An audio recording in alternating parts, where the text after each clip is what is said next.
Good morning students and parents. आज मैं doctor S के शर्मा आपसे बात करना चाह रहा हूँ पर्सनालिटी डेवलपमेंट पे चाइल्ड की। तो आज का मेरा टॉपिक बड़ा इंटरेस्टिंग होने वाला है और वो है how to celebrate the weekend with your child. और वीकेंड का हम कैसे सदुपयोग करें, ये है इसमें मुख्य रूप से बात। तो मैं देखता हूँ कि आजकल समस्या एक बढ़ चली है कि हमारे जो स्कूल्स हैं वो 6 डेज वीक है, और जबकि यूरोप में जो स्कूल्स हैं उनका 5 डे वीक होता है, और साउथ इंडिया में भी कुछ स्कूल हैं जहाँ 5 डे चल पड़ा है। और ये एक अच्छी बात है कि हमारा एक, मैं पब्लिक स्कूल वालों से भी और टीचर्स लोगों से भी, प्राचार्य से भी कहना चाहूँगा जो बड़े स्कूल हैं खासकर उनके, कि आप इस परंपरा की शुरुआत जो है नॉर्थ इंडिया में भी करें कि 5 डे स्कूल रखें। तो हमारा एक टारगेट ये है कि बच्चे को थकाना नहीं है, कि एक तो बच्चा वैसे ही स्कूल में आपके 8-8 घंटे 9-9 घंटे गुजार रहा है, छोटा छोटा बच्चा। अगर इतना भी ना हो सके, मैनेजमेंट का दबाव रहता है मैं जानता हूँ, लेकिन इतना भी करिए कि सैटरडे को आप हाफ डे कर लीजिए, सैटरडे 11-12 बजे बच्चों को फ्री कर दीजिए ताकि उन्हें छुट्टी का 1.5 दिन मिल सके। और वीकेंड हमारे यहाँ ये मान लिया जाता है कि इतना एग्जर्शन हो जाता है बच्चे में कि वो वीकेंड पे सोचता है कि बस, एक तरह से ये मान लीजिए कि वो वीकेंड हुआ और पूरा दिन पता चला। मैं देखता हूँ घरों में भी हमारे बच्चे 10 बजे सो कर उठ रहे हैं, पापा एक दिन मिला है उसके छुट्टी का, 11 बजे नाश्ता कर रहे हैं, फिर फोन पे बैठ गए, टीवी पे बैठ गए, ज्यादा क्या शाम में फिर वो मार्केट चले गए, कुछ होटल पे और पार्क में कुछ खा पी लिया। My dear students and parents, this is not the utilisation of the weekend at all. मैं कहना चाहता हूँ कि हमें 1.5 दिन मिले या 2 दिन मिले, अगर संडे और सैटरडे, तो हमें ये सोचना है कि पर्सनैलिटी डेवलपमेंट पे हम वीकेंड का यूज कैसे कर सकते हैं। तो इसमें सबसे बड़ी बात यह है कि मैंने ये देखा है कि जो बच्चे, एक तरह से ये मान लीजिए, जो बच्चे एक बहुत ही ज़्यादा, ये मान लीजिए कि एक तरह से हम ग्रामीण क्षेत्रों में खास करके मैं कहना चाहूँगा कि बच्चे का आउटिंग नहीं हो पा रही है। और रिसर्च हुई है इस पे कि जिन बच्चों की मोबिलिटी ज़्यादा है समाज में, जो भ्रमण करते हैं ज़्यादा, या जो जिनका माइग्रेशन ज़्यादा है, या जिनका माइग्रेशन माने एक तरह से ट्रांसफ़र या ऐसे जो स्थानांतरण है, तो उन बच्चों का सक्सेस रेट और उन बच्चों का जो डेवलपमेंट है वो ज़्यादा होता है। तो मैं ये कहना चाहूँगा कि आप माइग्रेशन पे ध्यान दीजिए बच्चे के, और उसका मोबिलिटी पे ध्यान दीजिए। तो मोबिलिटी बढ़ाने के लिए हमें क्या काम करना चाहिए कि बच्चे की आउटिंग करानी चाहिए संडे में। और आउटिंग में ये नहीं कह रहा कि, मैंने कुछ पेरेंट्स से बात की है तो वो कहते हैं कि साहब गाड़ी में पैसे लगते हैं, 1000-1000 रुपए का तेल डलता है, ये है वो है। मैंने कहा कि भाई आप पब्लिक ट्रांसपोर्ट का यूज क्यों नहीं करते हैं। आप ये मत मानिए कि मुझे उसे 100 किलोमीटर ले जाना है, मुझे 150 ले जाना है, या मुझे दूसरे राज्य में ले जाना नहीं है। आप एक चीज देखिए कि आप बच्चे को 50 किलोमीटर ले जाइए, 40 ले जाइए, 30 ले जाइए, जितना आपसे अफोर्ड हो सकता है। जरूरी नहीं है आप महंगी जगह ले जाइए। मैं आपको कुछ एक दो चीज बताता हूं कि बच्चा बहुत क्यूरियस होता है शुरू में, और जैसे जैसे बड़ा होता है हम उसकी क्यूरियोसिटी को खत्म करते जाते हैं और उसे दूसरी चीजों में, आजकल जो टीनेज पे जब बच्चा आता है तो वो मोबाइल में, कपड़ों में और इधर उधर दूसरी चीजों में, तनाव में, उसका सोसाइटी में, और ये उसमें ज्यादा समय बिताता है। तो टीनेज तक आते आते हम बच्चे से फिर कहते हैं हम हाथ खड़े कि बच्चा बिगड़ गया हमारा। हमें टीनेज से पहले ही बच्चे को क्यूरियोसिटी लेवल पे लाना है। और क्यूरियोसिटी लेवल पे बच्चा कब आएगा, देखिए कि क्यूरियोसिटी लेवल पे बच्चा जब आएगा, कि क्यूरियोसिटी लेवल पे बच्चा जब आएगा जब आप उसे शुरू से ही उसका संडे एक अमेजिंग या क्यूरियस, एक तरह से क्यूरियस बनाएंगे। और संडे सैटरडे क्यूरियस कैसे बनेंगे, एक दिन की छुट्टी भी ले लीजिए चाहे स्कूल से सैटरडे की, तो आप उसको एक डेस्टिनेशन तय करिए। कि जैसे मैं बताऊंगा कि पब्लिक प्लेसेस हैं, जैसे मैं बताऊं कि किसी भी शहर के आसपास एक दो हिस्टोरिकल साइट जरूर होती है, भले ही वो छोटी हो, आप उस हिस्टोरिकल साइट पे ले जाइए और उसमें खाना वाना साथ ले जाइए, तो बच्चे को उसके बारे में बताइए। बच्चे के अंदर जिज्ञासा जागेगी इमारतों के प्रति।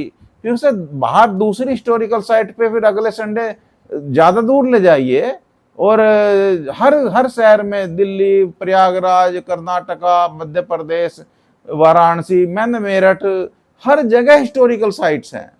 हम ले ही नहीं जाते बच्चों को। फर्क ये है कि फिर दूसरा हिस्टोरिकल साइट्स के बाद आप उसे फिर पब्लिक लाइब्रेरी ले जाइए, कहीं बड़ी जगह आप उसे किसी बड़ी लाइब्रेरी के दर्शन कराइए, फिर देखिए कि वो क्या देखता है, उसकी क्यूरियोसिटी देखिए। फिर पब्लिक लाइब्रेरी के बाद आप उसको वहां पे लेके जाइए, क्या कहते हैं उसको, किसी यूनिवर्सिटीज में लेके जाइए, किसी कॉलेज में लेके जाइए, अपने से ज्यादा बड़े में जहां वो पढ़ता है उसके रहन सहन दिखाइए। सब हॉस्टल्स में लेके जाइए, बोर्डिंग स्कूल्स में लेके जाइए कि वो कैसे बच्चे रह रहे हैं।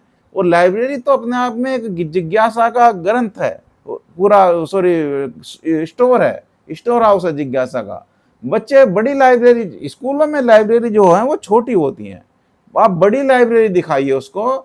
और उसको पूरा कोई पुराना विश्वविद्यालय दिखाइए, हर शहर के पास बड़े बड़े विश्वविद्यालय हैं, बड़े बड़े डिग्री कॉलेज हैं, उनको दिखाइए, उनकी इमारतों को दिखाइए।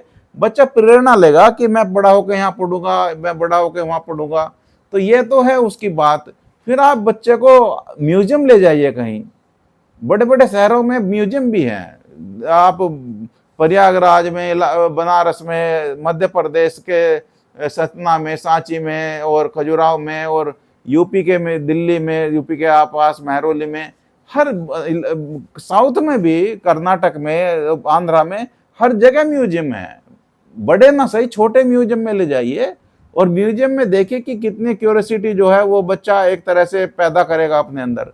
तो मेरा कहने का मतलब ये है कि बच्चे को एक तरह से आप उसके आउटिंग कराइए। फिर बच्चे को, अगर देखिए आजकल क्या ट्रेंड चल पड़ा है, हम ग्रैंड पेरेंट्स से दूर हैं, बुजुर्गों से दूर हैं, गांव से दूर हैं, अपने रूट से दूर हैं, एक दिन नहीं निकाल पाते। अगर आसपास के गांव में आपके रिलेशंस हैं, रिश्तेदारियां हैं, बुजुर्ग हैं, नाना नानी हैं, उनके यहाँ ले जाइए, उनसे कन्वर्सेशन कराइए बच्चे का। तो वो आत्मीयता जो, देखिए बच्चा हमेशा चाहता है मैं ज्यादा लोगों से मिलूं, मैं सच्चाई बता रहा हूँ। बच्चे की नेचर है कि ज्यादा जगहों पे जाना। कोई बच्चा नहीं चाहता कि मैं घर में बंद होकर रहूं। बच्चा बहुत क्यूरियस होता है और बच्चे का एनर्जी लेवल बहुत होता है। समस्या यह है कि हम बच्चे के एनर्जी लेवल को, क्षमता को जो है वो माप नहीं पाते। और बच्चा एकदम से क्या होता है कि बच्चा क्या काम करता है कि हम उसकी क्षमताओं को दबा देते हैं। आप उन्हें रिश्तेदार, अच्छे पॉजिटिव रिश्तेदारों के यहाँ ले जाइए, नेगेटिव के यहाँ नहीं। पॉजिटिव रिश्तेदारों के यहाँ ले जाने के बाद में आप देखेंगे कि उनके जो बच्चे अच्छे अच्छे पोस्ट पे हैं, उनके जो मतलब आपसे बड़े अच्छे अच्छे जगह पे पढ़ रहे हैं बच्चे, उनमें पॉजिटिव वाइब्रेशन है, उनसे उनकी बात कराइए, उनसे उनकी दोस्ती कराइए, उनसे प्रेरणा लीजिए, उनसे कम्युनिकेशन बढ़वाइए, उनके बारे में बताइए। हमें देखिए शर्म नहीं करनी चाहिए किसी की तरक्की से। हमारे समाज में ये भी है कि तरक्की है तो शर्म कर रहे हैं, मिलते नहीं हैं। अरे कोई डॉक्टर बना है, कोई इंजीनियर बना है पड़ोस में या रिश्तेदारी में, कोई सिविल सर्वेंट बना है, कोई वकील है, अच्छा उसके घर ले जाइए, उससे अपॉइंटमेंट लीजिए, उससे बच्चे को कन्वर्सेशन कराइए, देखिए बच्चा आपका क्या रेस्पॉन्स देता है। हम साहब उसमें जाते नहीं कि वो तो हमें बुलाता नहीं, हमने ईगो पाल रखी है। इस ईगो को अलग रखिए और बच्चे का सोशलाइजेशन आप तभी होगा जब आप उससे कराइए। फिर अब ये तो देखिए, कैनाल्स पे ले जाइए, रिवर्स पे ले जाइए, पुलों पे ले जाइए, ब्रिजेस पे ले जाइए, रेलवे स्टेशन पे ले जाइए। वन मैं तो कहता हूँ रेलवे स्टेशन पे ले जाइए, बस स्टेशन पे ले जाइए। हर शहर के पास एक दो रेलवे स्टेशन होता है, रेल दिखाइए, ट्रेन दिखाइए, स्टेशन का वो दिखाइए, वो कैसे काम होता है। और फिर कंपनीज दिखाइए, न्यूज़पेपर का कंपनी दिखाइए, और उसको पुलिस स्टेशन में दिखाइए, कोर्ट दिखाइए, कचहरी दिखाइए, कितनी चीजें हैं, कितनी वास्ट चीजें हैं वो दिखाइए बच्चे को। तो बच्चा बहुत जल्दी ऑब्जर्व करता है। कंपनियां दिखाइए, कपड़ा मिल दिखाइए, शुगर फैक्ट्री दिखाइए, गत्ता फैक्ट्री दिखाइए, कागज फैक्ट्री दिखाइए, देखिए कितना, एक तरह से दूध की फैक्ट्री दिखाइए, डेयरी दिखाइए उसको, फूड प्रोसेसिंग कोई प्लांट है छोटा मोटा उसको दिखाइए, खेत खलियान दिखाइए, और नदी नाले दिखाइए। तब बच्चा जानेगा कि असली डेवलपमेंट क्या है, ठीक है ना। और दूसरा ये है कि हम क्या काम करते हैं कि साहब बच्चा जो है हमारा, आजकल एक दो चीजें हैं खास करके मैं देखता हूं कि रूरल एरिया में हम जाति से, हम धर्म से, हम कास्ट से, हम रीजन से, हम क्षेत्र से बाहर नहीं निकलना चाहते। हम क्या सोचते हैं कि सारी दुनिया हमारे जैसी है। No at all. Education is related with the liberal values. Education brings you the liberal values, progressive values. शिक्षा आपको मोरली और लिबरली बहुत सॉफ्ट बनाती है।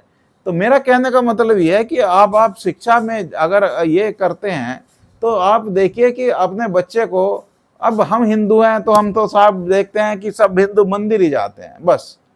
अरे मंदिर नहीं जाना है, मंदिर भी जाइए, लेकिन उसके साथ साथ आपके आसपास देखिए हर शहर में गुरुद्वारे हैं, वहां ले जाइए, उनकी कल्चर दिखाइए, गुरु ग्रंथ साहब को दिखाइए, उनका सिखों का क्या मतलब, एक तरह से रिलीजन के क्या नियम है, क्या फॉलो करते हैं, वो क्या ड्रेस पहनते हैं, उसे दिखाइए। फिर कोई चर्च हो छोटा मोटा, उस पर ले जाइए, ईसाई कैसे रहते हैं, और एक तरह से उनकी ड्रेस दिखाइए, नन क्या है, पादरी क्या है, फादर क्या है, ये सब चीज दिखाइए। फिर बच्चे को बौद्ध स्थल पे ले जाइए, कि फिर बच्चे को किसी एक मुस्लिम स्थल पे मस्जिद में ले जाइए कि फिर नमाज कैसे पढ़ते हैं, उनके रहते कैसे हैं, कौन सी भाषा, उर्दू कैसे, तो अब मौलवी कैसे रहते हैं उनके। तो बच्चा क्या है कि आपका पूरा एक तरह से सेकुलर बनेगा, ये मेरी गारंटी है। और बच्चा कास्ट क्रीड और इसके जो है ना कि इसके वो बनेगा कि इससे अलग बनेगा, कि उसकी बच्चे की कोई कास्ट नहीं होती, बड़ा होके उसकी कास्ट हो जाती है, बड़ा होके उसका धर्म। छोटे बच्चे देखना सब में एसिमिलेट हो जाते हैं, हम थोपते हैं उस पर जाति धर्म क्षेत्रीय। और मैं तो मानता हूं कि ये तो एक आपके, मैं तो मेरा रूरल बैकग्राउंड के बच्चों के लिए, उनके पेरेंट्स के लिए ये वीडियो खास है, वो इसे जरूर देखें। और उसके बाद में फिर बच्चे को, ये तो नॉर्मल लेवल की बात कर रहा हूं भाई, नॉर्मल इकोनॉमिक क्लास है। अगर आपका बजट अच्छा है, आपका बजट अगर इससे ज्यादा है, तो बच्चे को विंटर वैकेशन में, समर वैकेशन में दूसरे राज्य जरूर दिखाइए। देखिए मैं कहता हूं कि इंडिया इज ए सब कॉन्टिनेंट है ही, दुनिया घूमने आती है हमारे देश में, यूरोपियंस आते हैं, और हम इसकी कीमत नहीं समझते। 29 राज्य हैं, और 29 राज्य का मतलब है कि 29 देश हैं हमारे इसमें, और 29 देश हैं पूरे, और वो देश जो है ये मान लीजिए क्योंकि कल्चर है। आप नजदीक के स्टेट में ले जाइए, मत दूर ले जाइए, उसका एक वन नाइट स्टे कराइए कहीं, बच्चों का साथ में लेके जाइए परिवार को, वो उनकी भाषा देखेगा, उनका रहन सहन देखेगा, उनसे मोटिवेट होगा। और आप ये मत मान लीजिए कि हम, और मैं तो मानता हूं कि अगर अच्छे बजट के एलिट क्लास के कोई परिवार है, तो बच्चे का 1-2 साल जो है उसका दूसरे स्टेट में कराइए, देखिए कितना सीखेगा वो। हमने ये बात महसूस की है कि हमने कई स्टेटों में एजुकेशन ली है, तो बच्चे की दूसरे स्टेट में एजुकेशन कराइए, और फिर बच्चे का जो है एक तरह से वो कराइए, क्या कहते हैं, बोर्डिंग में डालिए। 12वीं के बाद भले 1-2 साल के लिए जाइए, तो बच्चे को बोर्डिंग में जरूर डालिए, हॉस्टल में जरूर रखिए। इससे क्या होगा कि बच्चे का मानसिक विकास होगा, बच्चा इंडिपेंडेंट होगा, बच्चा दुनिया देखेगा। आप बच्चे को कम से कम अपनी कॉलोनी से, अपने घर से, अपने फ्लैट से, अपने मोहल्ले से बाहर निकालिए। और देखिए ये सब चीजें हमारी सोच के ऊपर है, ये छोटे बजट में भी हो जाता है। हम सोचते हैं साहब घूमने में बहुत खर्चा आता है, अरे नहीं आता। हम क्या काम करते हैं कि हम दूर की चीजों पे ज्यादा देखते हैं, हम नजदीक की चीजों पे नहीं देखते, जो मैंने चीजें हमारे आसपास ही हैं सारी। और हम एक माइंडसेट भी नहीं बनाते, हम देखे दूसरे दूसरे खर्चे वो होते हैं, शादी ब्याह, मकान, इधर उधर, luxurious item, phone, TV, LED, LCD, car, इन पे बड़ा खर्च करते हैं, इनको कम करिए। और अपने, बच्चा आपका इन्वेस्टमेंट है देखिए सबसे बड़ा। उन चीजों को जो आप लग्जरियस आइटम खुद भी यूज कर रहे हैं, उन चीजों को करिए, और बच्चे को भी समझाइए। और बच्चा देखिए बहुत क्यूरियस होता है। आपको 4 संडे मिलते हैं एक महीने में, 48 संडे हो गए एक साल में, और विंटर वैकेशन और समर वैकेशन अलग लगाइए। तो बच्चा क्या करेगा फिर कि इसके बाद में फिर बच्चा देखिए आपसे, फिर वो नहीं करेगा, क्या कहते हैं, एक तरह से ये मान लीजिए कि बच्चा खुद कहेगा अगले संडे कि पापा मम्मी वहां चलें, डैडी वहां चलें, वो इंतजार करेगा, उसके लिए संडे अम्यूजिंग होगा। और हमने क्या है कि संडे को बोरियत बना रखा है, लेटे रहे घरों में, इधर लेटे हैं, उधर चले गए पड़ोसी के यहाँ। बच्चे को इससे बिल्कुल बाहर निकालिए, मेरा तो कहना ही है सभी पेरेंट्स के लिए। और world is beyond the books, world is not with in the books, मैं कहता हूँ। दुनिया दुनिया देखिए, बच्चे को दुनिया दिखाइए, तब आपका बच्चा जिज्ञासु बनेगा। 9 to 5, 9 to 6 स्कूल कॉलेज में रहिए, 9 से और स्कूल से भी कहता हूं मैं, देखिए, they do not make the burden on the child. बड़े बड़े टाइम टेबल लगा रखे हैं, 9 9 घंटे चल रहे हैं साहब, 8 8 घंटे चल रहे हैं, बच्चा मरा जा रहा है बोझ तले। अरे उसे कम करिए, पीरियडों की संख्या कम करिए। हालांकि वो तो एजुकेशन का विषय है, वो अलग है, वहां मेरा कोई उन पे बस नहीं चलता। लेकिन मैं तो ये कहूंगा कि आप अपने लेवल पे करिए। कोई स्कूल आगे नहीं आएगा, कोई कॉलेज आगे नहीं आएगा। वो ले जाएंगे टूर 1 2 जगह, हिल स्टेशन कहीं, बस वो चंदा वंदा करके, वो तो 1 साल में ले जाते हैं। आपको अपने बच्चे की आउटिंग जो है हर हफ्ते करानी है, ठीक है ना। आप ऐसी क्यूरियसिटी के लिए, ऐसे डेवलपमेंट के लिए इस चैनल को देखते रहें। धन्यवाद।